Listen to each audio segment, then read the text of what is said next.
Et si la douleur que nous ressentons tout au long de la vie n'était pas une erreur, mais un rappel subtil ou parfois criant, que nous vivons loin de ce que nous sommes réellement.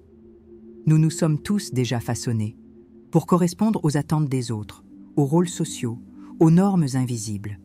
Mais si cet effort constant d'adaptation n'était pas un signe de maturité, mais plutôt d'oubli, l'oubli de quelque chose d'essentiel, d'ancien, de silencieux, notre authenticité. Le taoïsme nous invite à regarder en nous et à nous souvenir. Pas à nous souvenir au sens de raviver des souvenirs, mais à réhabiter ce qui est vrai en nous. Car vivre sans soi-même est le plus grand exil qui soit. Curieusement, plus nous essayons de nous adapter, plus nous nous sentons à côté de nous-mêmes. C'est la contradiction que peu osent affronter. Le chemin de l'acceptation extérieure exige souvent un rejet intérieur. Lorsque nous renions notre essence pour obtenir l'approbation, nous perdons notre centre, notre paix, notre clarté. Et le monde semble perdre son sens, non pas parce qu'il est insensé, mais parce que nous le regardons à travers des lentilles embuées. La souffrance, alors, n'est pas une punition, c'est un symptôme. Un écho de l'âme disant « ne m'écoute pas ». Et c'est une voix que, tôt ou tard, nous devons entendre. Pourquoi ressentons-nous un soulagement profond lorsque nous sommes vrais, même si cela fait mal? Pourquoi un moment d'authenticité nous remplit-il davantage que des années de réussite fondée sur l'image? Peut-être parce qu'il y a en nous une force oubliée, silencieuse et constante, qui réclame de la cohérence. Elle ne cherche ni applaudissement, ni reconnaissance. Elle demande seulement à passer. Et quand nous ne lui laissons pas de place, quelque chose en nous tombe malade. La vraie question n'est pas de savoir si nous sommes acceptés par les autres, mais si nous pouvons encore nous accepter nous-mêmes face au miroir, sans masque, sans ornement, juste nous. Dans de nombreuses traditions, cette force intérieure est symbolisée par des archétypes anciens. Le Bouddha qui renonce au monde extérieur pour trouver le chemin intérieur. Le héros mythologique qui doit descendre aux enfers pour se retrouver lui-même. Ou encore le retour au Tao dans les écrits orientaux, où le chemin du retour est aussi le plus difficile à emprunter. L'idée n'est pas nouvelle, mais elle est constamment oubliée, car elle demande du courage. Non pas le courage d'affronter le monde, mais celui d'arrêter de fuir soi-même. Et c'est peut-être là le plus grand des défis. Nous sommes conditionnés à chercher au-dehors ce qui ne peut être ressenti qu'au-dedans. Nous attendons des signes de l'univers tout en réduisant notre propre boussole intérieure au silence. Nous cherchons des miracles, mais ignorons les petits chocs de vérité que nous éprouvons lorsque nous nous éloignons de ce que nous sommes. Le Tao ne crie pas, il murmure. Et pour l'entendre, nous devons d'abord ralentir, puis écouter, et enfin, faire confiance. Faire confiance qu'il y a de l'intelligence dans ce que nous ressentons, que la vie nous répond, mais seulement lorsque nous nous montrons pleinement. Être authentique, ce n'est pas s'imposer, c'est se permettre. Ce n'est pas créer un personnage spirituel, mais retirer les déguisements avec douceur. Le taoïsme ne propose pas une identité parfaite, mais une présence honnête.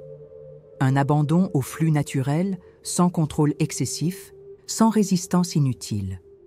Et c'est dans cet abandon que nous trouvons la liberté. L'authenticité n'est pas de la rébellion, c'est de l'alignement. Et l'alignement, lorsqu'il est réel, rend la vie plus simple. Pas plus facile, mais plus vraie. Si ces idées résonnent en vous, continuez avec moi cette réflexion. Explorons ensemble ce que cela signifie, en pratique, de vivre selon le Tao qui nous habite.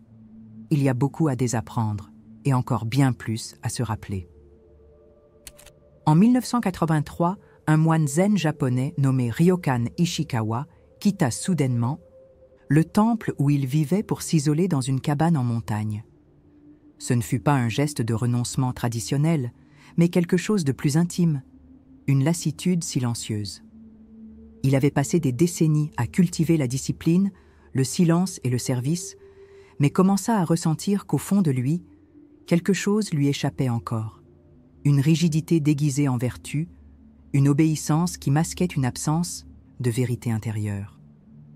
Un jour, après une séance de méditation, il ressentit une douleur dans la poitrine, non physique, mais existentielle, comme s'il jouait un rôle à la perfection, mais qui n'était plus vrai. L'appel ne vint pas sous forme de vision mystique, mais d'un malaise trop profond pour être ignoré. Ryokan suivit son élan sans bruit. Il emporta seulement une robe, un pinceau et quelques feuilles de papier. Dans les montagnes, loin de l'ordre des temples, il se mit à peindre des poèmes avec une calligraphie lâche, errante, reflet d'un esprit en processus de déconstruction. En écrivant, quelque chose changea. Il ne cherchait plus à enseigner, convaincre ou atteindre l'illumination. Il laissait simplement sortir ce qui était resté prisonnier pendant des années. Ses compositions, simples et imparfaites, devinrent l'expression la plus pure de son âme. Et là, sans public, sans rituel, il découvrit une forme d'authenticité qui ne suivait aucune doctrine, mais respectait le rythme intérieur de son existence. Cela n'apporta pas une paix immédiate, mais une exposition, une confrontation, avec tout ce qu'il avait tenté de nier. La tension monta, lorsqu'un jour, ses anciens confrères moines vinrent lui rendre visite. Ils remirent en question son choix. Pourquoi abandonner la voie juste? Pourquoi préférer le chaos de la solitude à la sécurité de la tradition? Ryokan ne répondit pas directement. Il offrit simplement du thé et montra un poème, fraîchement écrit, avec une calligraphie tremblante et tachée. Ils regardèrent avec désapprobation. Pour eux, ce n'était pas de la sagesse, c'était de la fragilité. Le vieux maître se contenta de sourire, avec une humilité qui ne demandait pas d'approbation. C'était là toute l'ambiguïté. Comment expliquer que sa faiblesse était, enfin, sa vérité? Comment dire que, en s'acceptant brisé, il se sentait entier? C'est à ce point que beaucoup reculent. Lorsque l'appel intérieur exige d'abandonner ce qui est sûr, respecté, connu, même si cela n'a plus de sens. Carl Jung appellerait cela la traversée de la nuit, noire de l'âme, où le héros est confronté non pas à des dragons extérieurs, mais à la douleur d'abandonner les identités qui autrefois le soutenaient. Ryokan ne devint ni martyr ni rebelle. Il devint lui-même. En renonçant au chemin idéalisé, il entama le chemin réel. Et dans ce processus, il comprit que le Tao n'est pas une route droite, mais une écoute constante de ce qui bouge à l'intérieur. Les saisons passèrent. Ses poèmes commencèrent à circuler parmi les paysans et les voyageurs. Ils prirent vie d'eux-mêmes, sans intention de renommée. Et un phénomène curieux se produisit. Des gens commencèrent à le chercher, non pas comme un maître, mais comme quelqu'un auprès de qui il pouvait se sentir humain. Sans dogme, sans effort de perfection. Il était devenu un miroir, non pas par ses paroles, mais par ce qu'il laissait voir. Sa vulnérabilité devint un pont. Et là se trouvait le Tao en action. Non dans le contrôle, mais dans le lâcher-prise. Non dans la forme, mais dans le flux. Ryokan mourut seul, mais non dans la solitude.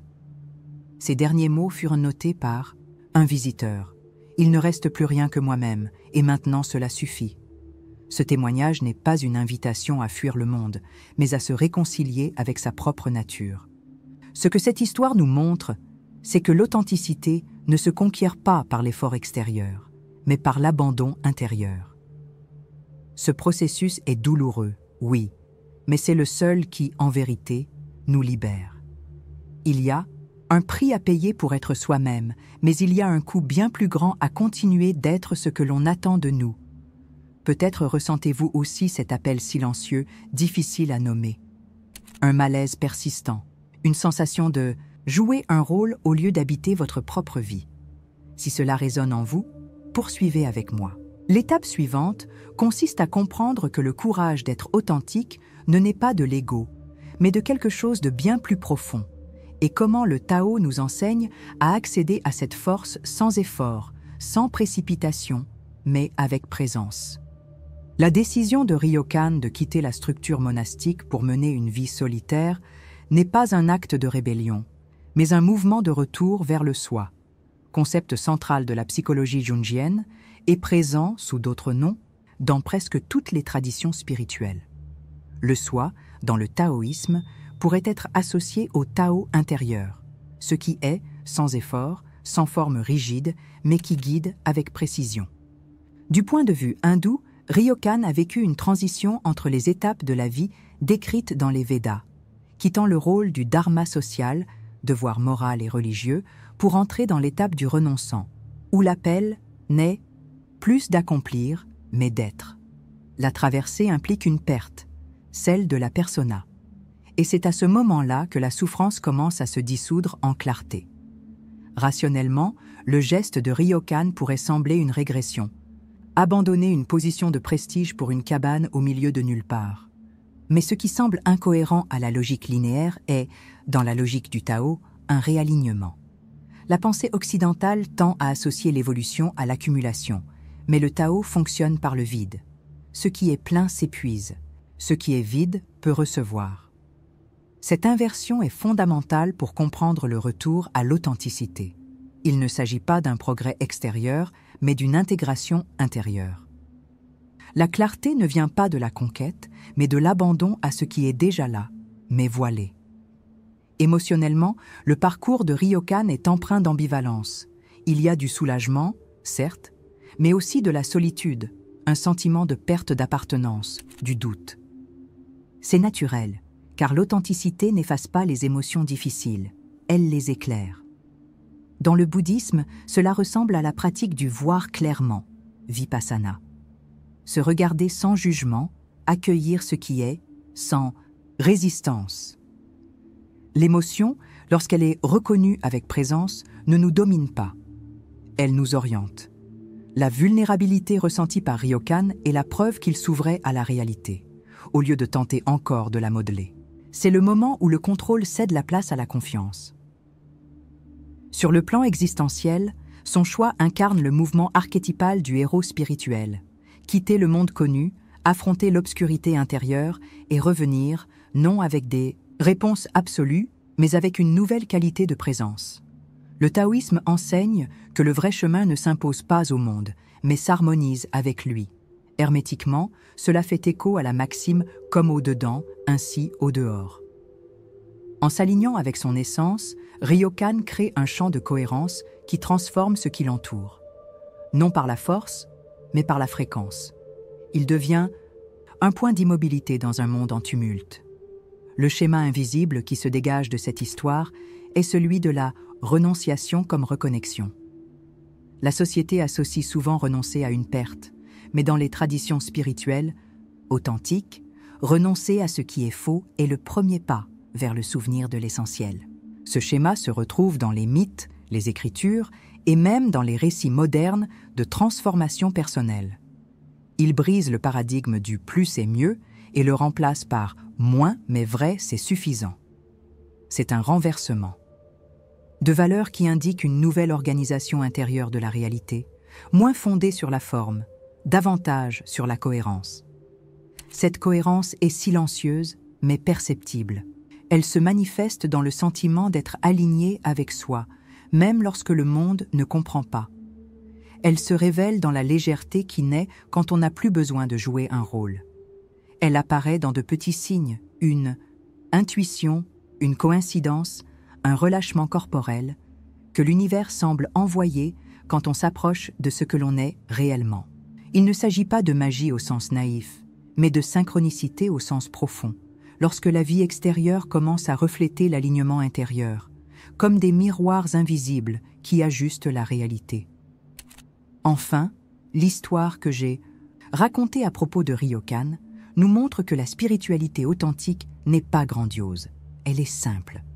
Mais cette simplicité ne se trouve qu'après avoir traversé la complexité, la douleur du détachement de ce que nous ne sommes pas. C'est là que le Tao se révèle, non comme un dogme à suivre, mais comme un flux à habiter. Et si cette analyse a éveillé en vous un écho intérieur, c'est le signe que quelque chose en vous connaît déjà le chemin. Il a seulement besoin d'être écouté. Dans l'étape suivante, nous verrons comment cultiver cet état sans dépendre de l'isolement, de maîtres spirituels ou de ruptures radicales, mais à partir de la vie réelle, là où vous êtes. Reconnaître. Les signes de l'univers ne demandent pas de compétences mystiques, mais un raffinement de l'écoute intérieure. Ils se manifestent dans les détails. une phrase qui fait écho à une pensée silencieuse, une rencontre improbable qui apporte exactement la réponse que vous cherchiez, un malaise persistant dans des situations qui ne reflètent plus ce que vous êtes devenu. Ces signes ne sont pas de simples coïncidences, mais des miroirs symboliques de votre authenticité émergente. Le Tao ne s'impose pas, il répond, et sa réponse ne peut être perçue que par celui qui ralentit assez pour la remarquer. La synchronicité n'est pas prévisibilité, c'est une précision subtile. Et cette précision commence par la présence. Une pratique simple pour cultiver cette écoute est le rituel de l'objet vrai. Choisissez un petit objet porteur d'un sens personnel. Une pierre, un collier, un papier avec un mot écrit. Quelque chose qui représente pour vous l'intention de vivre plus en accord avec ce que vous êtes vraiment. Gardez cet objet sur vous pendant 7 jours, dans une poche, un sac ou sur l'autel de votre maison. Chaque fois que vous le touchez ou le voyez, arrêtez-vous quelques secondes. Demandez-vous, avec une honnêteté tranquille, ce que je fais, choisis ou ressens en ce moment est-il en cohérence avec moi-même? Contentez-vous de poser la question. Ne forcez pas les réponses. Laissez-les émerger avec le temps. Ce geste crée une ancre symbolique entre le monde intérieur et le monde extérieur. L'objet cesse d'être un simple accessoire pour devenir un rappel silencieux d'authenticité. Avec le temps, vous remarquerez que certaines émotions, rencontres ou décisions deviennent plus claires, comme si la vie, en effet, vous répondait. Et peut-être qu'elle le fait. Quand nous sommes en cohérence, l'univers n'a pas besoin de crier. Il s'aligne à travers de petits gestes profondément significatifs. Cette pratique ne requiert pas un effort spirituel élevé. Elle demande une honnêteté quotidienne. Et cela est à la portée de tous. Ce type de rituel a du pouvoir, non pas parce qu'il change le monde extérieur, mais parce qu'il change notre regard intérieur. C'est une forme de pleine conscience narrative. Vous commencez à vous percevoir comme un personnage capable de réécrire sa propre histoire. L'attention que vous portez à vos choix révèle peu à peu des schémas, des connexions, des résonances qui auparavant passaient inaperçues. Et, peu à peu, vous cessez de vivre en pilote automatique pour entrer dans votre propre rythme. Il ne s'agit pas de contrôler le destin, mais d'y participer consciemment. Voilà le Tao vécu, non pensé. Vous n'avez pas besoin d'attendre un grand événement pour commencer à percevoir les signes. Si vous commencez à observer ces petits alignements, vous réaliserez que le Tao agit déjà. Vous n'avez pas à le créer, simplement à vous y accorder. Et le premier pas, c'est de vouloir voir plus clairement, même sans garantie. L'Asie. Synchronicité favorise ceux qui sont attentifs, non ceux qui tentent de la forcer.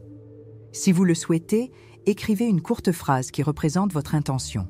Quelque chose comme « je reviens à moi » ou « ma vérité a de la place ». Placez cette phrase près de l'objet choisi. Cela renforce la symbolique de votre pratique et crée un lien entre l'action et le sens. Chaque fois que vous doutez, revenez à ce petit rappel, non comme une superstition, mais comme un point de retour, un fil qui relie votre présence à ce qui est réel en vous. Ainsi, la vie commence à changer, non pas parce que vous la forcez, mais parce que vous vous alignez. Et si tout ce que vous venez chercher à l'extérieur était en réalité en train de vous attendre à l'intérieur? Et si ce que nous appelons destin n'était, bien souvent, que le reflet de notre capacité à oser être vraiment nous-mêmes? Peut-être que la vie n'est ni en retard, ni confuse. Peut-être qu'elle attend simplement que vous reveniez à vous. Car il n'existe pas de plus grande synchronicité que lorsque ce que vous ressentez à l'intérieur trouve un écho dans ce qui se passe à l'extérieur. Et cette rencontre, simple mais profonde, n'est possible que s'il y a de la vérité. Le Tao ne se révèle pas à l'effort, mais à l'écoute. La vérité ne crie pas, elle chuchote. Et seuls ceux qui ralentissent suffisamment peuvent l'entendre. Être authentique, ce n'est pas s'imposer avec force, mais se permettre avec courage. C'est cesser de s'adapter pour être accepté et commencer à se souvenir pour vivre avec sens. Il n'existe pas de carte extérieure pour cela, seulement des signes intérieurs. Quand ces signes sont remarqués, suivis et honorés, vous verrez que la vie répond. pas comme un spectacle, mais comme une danse subtile entre présence et réponse. Entre ce que vous êtes et ce que le monde peut être lorsque vous l'habitez pleinement. Peut-être que la grande révolution silencieuse de votre vie n'est que cela. Revenir à l'intérieur, non pour se refermer, mais pour émerger avec plus de plénitude. Et alors, en vivant cette vérité, vous devenez un miroir pour d'autres qui ont eux aussi oublié qui ils sont. Votre authenticité guérit, pas seulement vous, mais aussi les liens autour de vous. C'est une invitation vivante à ce que le monde devienne plus vrai. Et cela commence maintenant, non avec des promesses, mais avec de la présence, avec de petits gestes, avec de l'attention, avec un silence qui écoute. Rien n'a besoin de changer pour que tout commence à changer. Parce que lorsque vous changez votre qualité de présence, tout autour se réorganise. Pas comme une magie, mais comme une conséquence naturelle de la cohérence intérieure. C'est ce que le Tao enseigne. L'univers danse avec ceux qui cessent de faire semblant. Et cela ne demande pas de force, mais de l'abandon. Il ne s'agit pas d'un destin, mais d'un état d'être, d'un retour sans arrivée, d'un chemin sans fin. Car vivre avec vérité, ce n'est pas arriver quelque part, c'est être entier là où vous êtes déjà. Quelle part de vous est prête? À être rappelé, pouvez-vous sentir ce qui demande à passer en silence? Être soi ne demande pas de preuves, cela demande de la présence. Le reste s'aligne tout seul. Si cette réflexion a touché quelque chose en vous, partagez votre expérience ou restez simplement en silence et ressentez ce qu'elle a laissé. C'est peut-être le début d'une nouvelle écoute. Continuez avec nous ici, où nous explorons encore les couches de l'existence avec art, âme et conscience. Votre chemin est unique, mais il n'a pas besoin d'être solitaire.